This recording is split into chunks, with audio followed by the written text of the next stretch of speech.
Welcome to the Temple of Tones with your host, Indie Comics Jones. Excuse me, listen to here. This is actually take two here. Hey, we got another day over 90 degrees here out in Texas, so if you do not like the heat, do not come to Texas. I am warning you. You have been warned.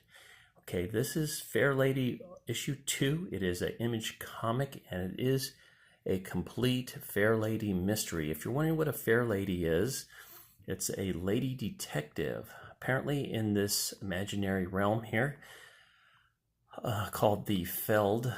There was a huge war called War of the Harshlands, and once that was over, there was no army left, or no reason to have an army, but they still have constables, and from the constables, they issue special licenses to detectives, and they're called fair men or fair ladies, depending on the gender.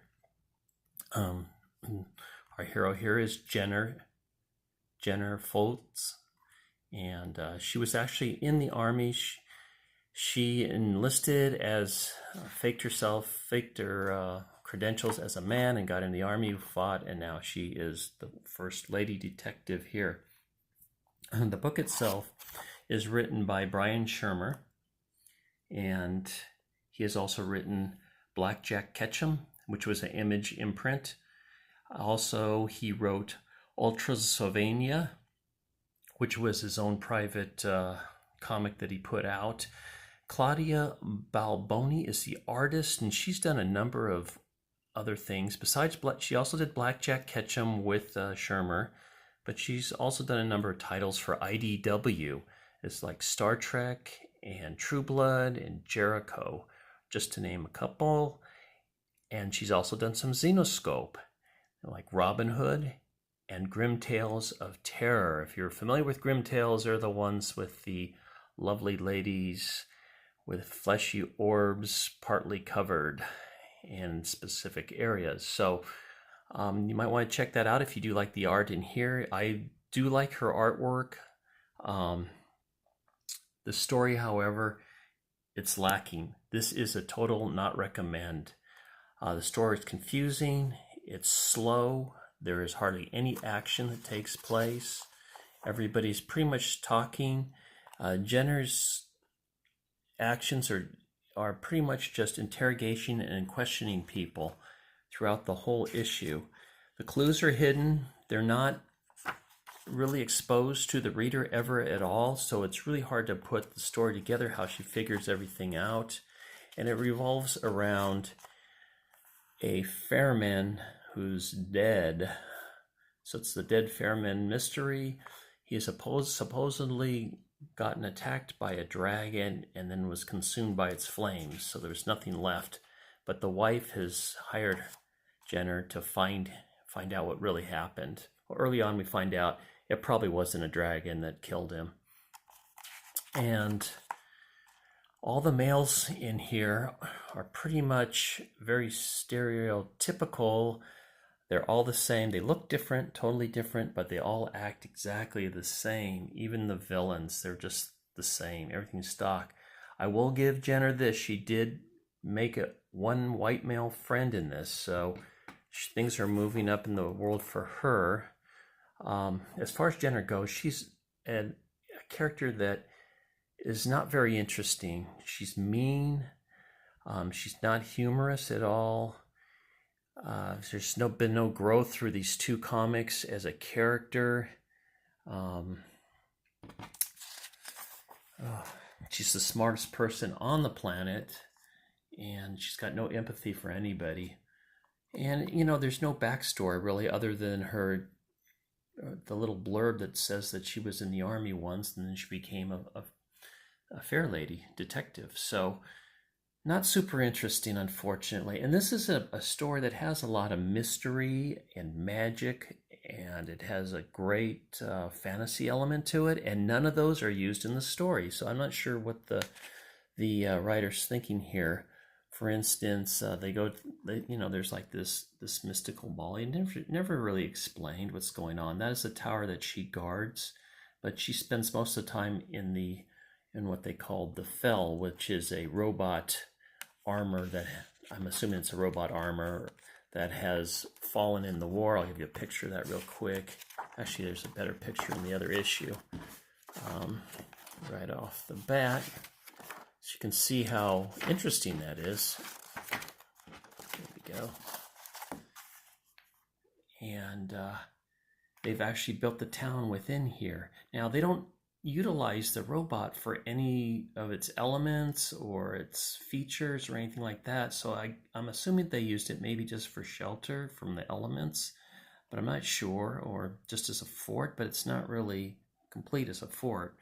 So it's hard to tell why they even bothered settling there, other than maybe for shelter, to use it as a shelter. Okay, so that was the first issue. That was a nice drawing in there. So you can see the artist has got some good chops. She draws very well, much better than I can muster. Jenner did make a friend. She's got there's the one friend she made, Dram, who owns a tavern, or at least works at it. I don't know if it's got his name on it, so I'm assuming he's the owner. She receives a book early on as part of the evidence. We were never explained what's in the book or what she finds in the book, or if the book had anything to do with necessary for help her to solve a crime. She solves the mystery, but we never find out what happened.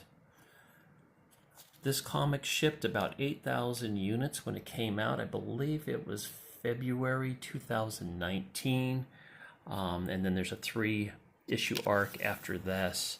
So most people kind of liked it because it was just they were one-shots. They could just pick up, hey, I see it on the stand, I'll finish the story. I don't need to find all the other ones. But it doesn't look like anybody did a review of this issue, and I think they quit. That's why they bought the first one and they quit. So I did find one more review on the first issue, and they were kind of raving about it at first, but at the end they said they would not put it in their pull box, but they might buy it in the future if they saw it on a stand. So that's the way that goes.